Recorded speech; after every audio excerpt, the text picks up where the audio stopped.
नमस्कार मेरे प्यारे दोस्तों, कैसे हैं आप सभी। उम्मीद करती हूँ आप सभी अच्छे होंगे। तो दोस्तों, आज फिर मैं एक नई कहानी लेकर आई हूँ जिसका टाइटल है नरबली एक आतंक की शुरुआत। नरबली एक आतंक की शुरुआत का पार्ट 1। तो दोस्तों, मेरी ये कहानी सुनने के लिए मेरे चैनल को लाइक करें, शेयर करें और सब्सक्राइब करना ना भूलें। तो शुरू करते हैं आज की कहानी। ग्राम कुशालपुर के एक घर में 4 किशोर बेटे हैं, हरीश, नारद, मुरली और गजा। हरीश तेज दिमाग का साहसी किशोर है। किसी भी परिस्थिति हो, सबका हल है उसके पास। लेकिन एक बुराई भी है उसमें। बुराई कहो या शरारत, हरीश बदमाशी करने में भी अव्वल है। नारद, जैसा नाम वैसा उसका काम। इधर की बात उधर करना और तिल का ताड़ बनाना, यही उसका काम है। इन सबसे अलग है मुरली। मुरली एक मस्त मौला किशोर है। खराब परिस्थिति में भी मस्करी करना उसकी आदत है।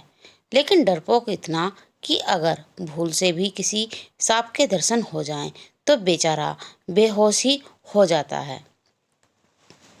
और सबसे आखिरी मैं गजा। गजा अपने नाम के अनुरूप ही पहलवान जैसा दिखाई देता है। हष्ट पुष्ट और बलवान, एक बार में 2-4 को तो पटकनी दे दे। ये चारों एक दूसरे के बिना रह नहीं सकते। इनकी दोस्ती स्कूल, घर और मोहल्ले में प्रसिद्ध है। सब उनकी दोस्ती की दाद देते हैं। इन चारों को 12वीं की परीक्षा समाप्त होकर इनकी गर्मियों की छुट्टियां शुरू हो चुकी हैं। लेकिन इन लोगों की बदकिस्मती को दोपहर 12 बजे में संध्या 4 बजे तक और शाम के 6 बजे के बाद घर से निकलना मना है। करे भी तो क्या करें बेचारे। अभी कुछ महीनों से कुशलापुर और उसके आसपास के गांवों में डर का माहौल है। पिछले हफ्ते की तो बात है, अनसुईया काफ़ी 12 वर्ष का बेटा बबूल घर के सामने से गायब हो गया। वहीं घर के बाहर ही तो था। जब उसकी माँ खाना खाने के लिए बुलाने बाहर आई तो देखा बबूल वहाँ नहीं था।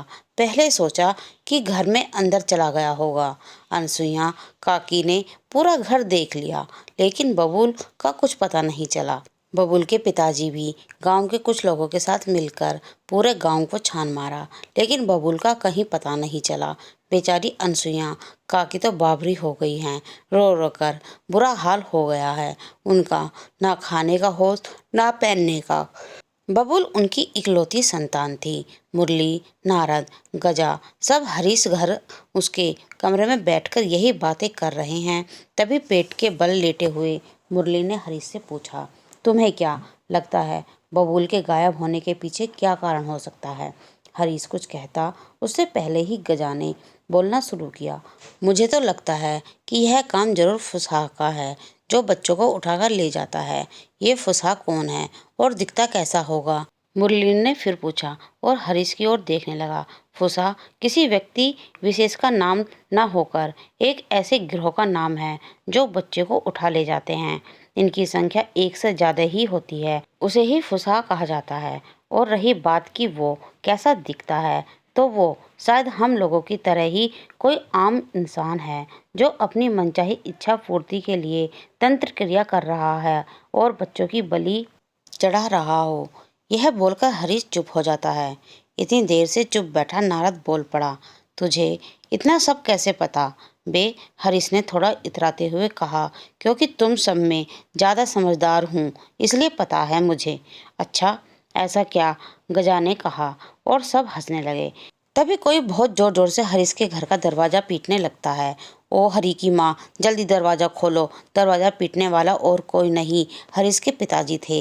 हरीश की माँ ने देर ना करते हुए दरवाज़ा खोल देती है। हरीश के पिताजी भुवनेश्वर जी ने घर में घुसते ही पूछा, हरी की माँ, हरी कहाँ है। तब तक दरवाज़ा पीटने की आवाज़ सुनकर हरीश और उसके दोस्त बाहर आंगन में आ जाते हैं, जहां हरीश के पिताजी हैं। हरीश को देखकर उनके पिताजी के जान में जान आई।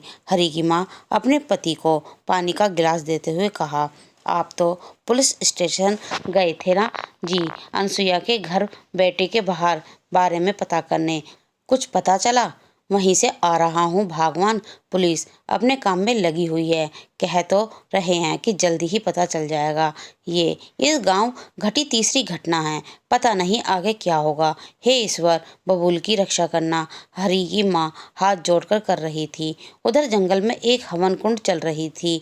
उसके पास में ही लंबे बालों वाला एक व्यक्ति उस हवन कुंड के सम्मुख बैठकर कुछ मंत्र पढ़ रहा है और साथ में ही उस कुंड में कुछ डाल भी रहा है। उस व्यक्ति के सामने एक भयानक मूर्ति है और उस मूर्ति के नीचे जमीन पर एक 16 वर्षीय बालक बेहोशी की हालत में पड़ा है।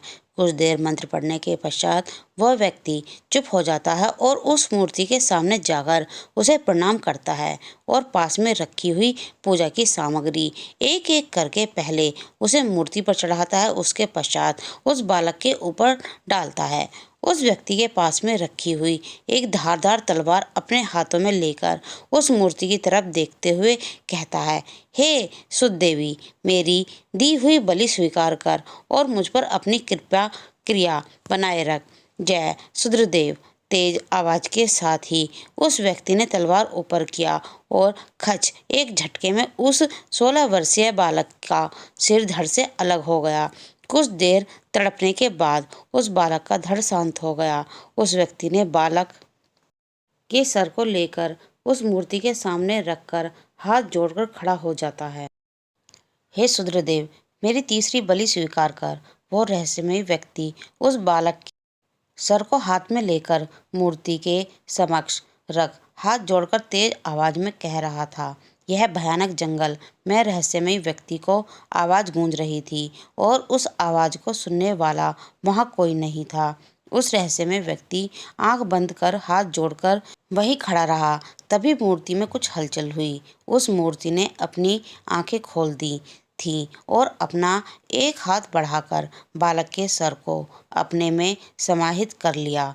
फिर उस मूर्ति की नज़र रहस्यमय व्यक्ति पर पड़ी।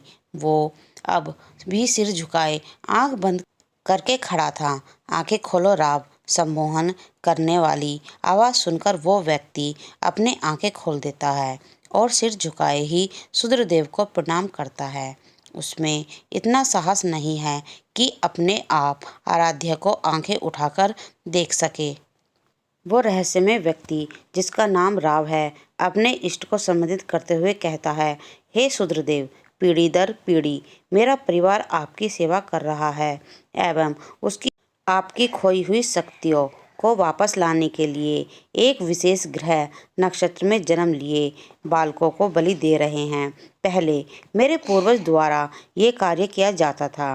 उनकी मृत्यु के पश्चात अब मेरा कर्तव्य है कि मैं उनके अधूरे कार्य को पूरा करूं और अगर इस कार्य को करते हुए मेरे प्राण भी चले जाएं तो मुझे खुशी से अपने प्राण को त्याग कर दूंगा। इसकी आवश्यकता नहीं पड़ेगी राव जी। वित्त होती मूर्ति ने कहा, मेरे द्वारा किए अपराध के कारण मेरे गुरु ने मुझे श्राप दिया और उस श्राप के प्रभाव से मैं शक्तिहीन होकर रह गया।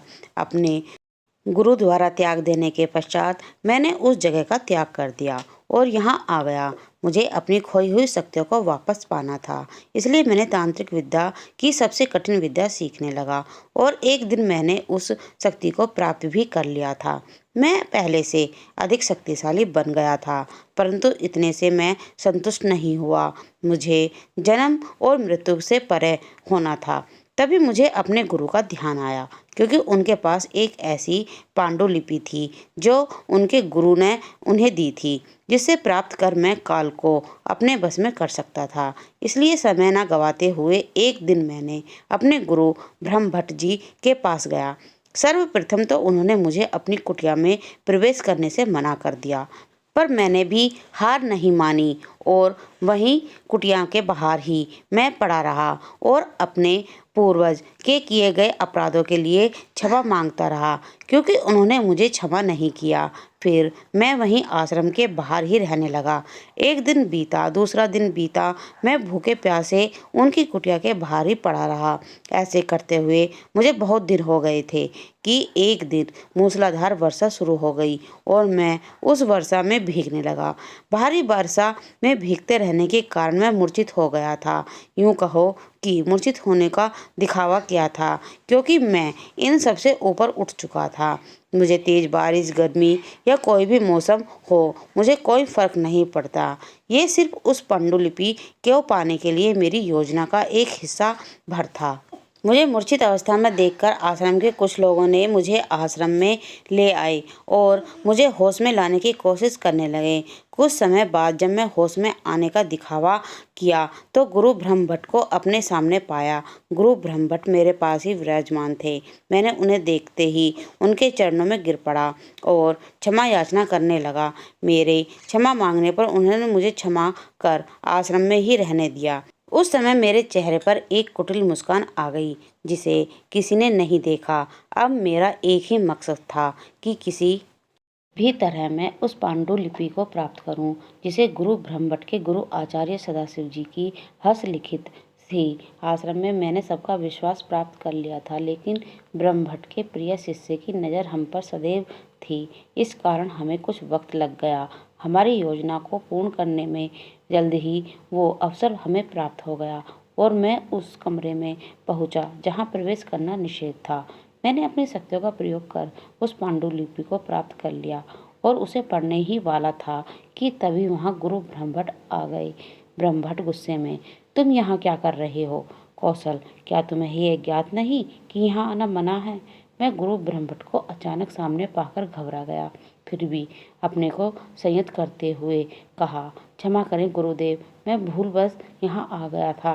गुरु ब्रह्मभट्ट ने अत्यधिक क्रोधित होते हुए कहा, अनजाने में भी की गई गलती भूल होती है, परंतु जिसे जानबूझकर करा जाए वो अपराध होता है और अपराध करने वाले को क्षमा नहीं दंड मिलना चाहिए। मैं कुटिलता से मुस्कुराते हुए, अगर आपको यह सब ज्ञात हो ही गया है तो यही सही। मैं जिस उद्देश्य से यहाँ आया था वो पूरा हो गया है। अब मैं यहाँ से जा रहा हूँ। ब्रह्मभट्ट, नीच नराधम, तूने अपने गुरु के साथ छल किया है। तुम्हें यह भान भी नहीं है कि पांडुलिपि को तुम चुरा कर ले जा रहे हो। वो मनुष्य के लिए कितना घातक है। वापस करो पांडुलिपि को, इससे शायद मैं तुम्हें क्षमा कर सकूं। मैंने ये पांडुलिपि आपको वापस करने के लिए नहीं चुराई है। आचार्य, आप मुझे यहाँ से शांति से जाने दें, अन्यथा मुझे गुरु की हत्या करनी पड़ेगी। लेकिन गुरु ब्रह्मभट्ट मुझे आश्रम से बाहर नहीं जाने दे रहे थे। उन्होंने मुझे अपने मंत्रों से रोकने की कोशिश की, परंतु उनके मंत्र मुझे रोक नहीं पाए। मैं उनके मंत्रों को निष्फल कर दिया और अपने गुरु पर अत्यधिक शक्तिशाली मंत्रों का प्रयोग किया, जिसे उनकी शरीर सह नहीं पाया और वह जमीन पर गिर पड़े। मेरे लिए इतना समय पर्याप्त था वहाँ से जाने के लिए।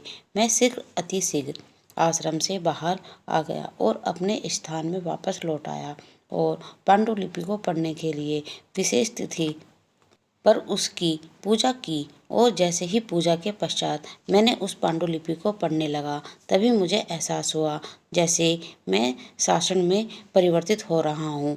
मैं तुरंत अपने स्थान से उठ गया। तब तक बहुत देर हो गई थी और मैं पूरी तरह से शासन में परिवर्तन हो चुका था। सिर्फ मेरी आंखों को छोड़कर तभी मैंने देखा कि वो पांडुलिपि अचानक से अपने स्थान से ऊपर उठकर हवा में उड़ने लगी है और उसमें से एक प्रकाश पुंज निकली और उस प्रकाश पुंज ने कहना शुरू किया, गुरु सदाशिव जी ने पांडुलिपि की रक्षा के लिए मेरा निर्माण किया था।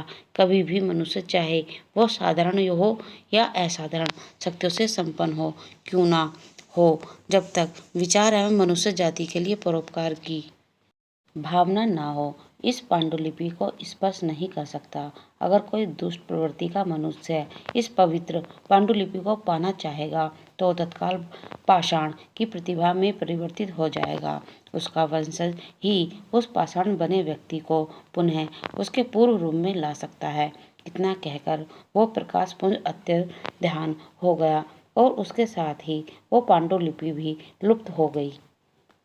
तो दोस्तों, आज की मेरी ये कहानी यहीं समाप्त होती है। उम्मीद करती हूँ आपको मेरी ये कहानी अच्छी लगी होगी और कमेंट में लिखकर ज़रूर बताएं कि आपको ये कहानी कैसी लगी।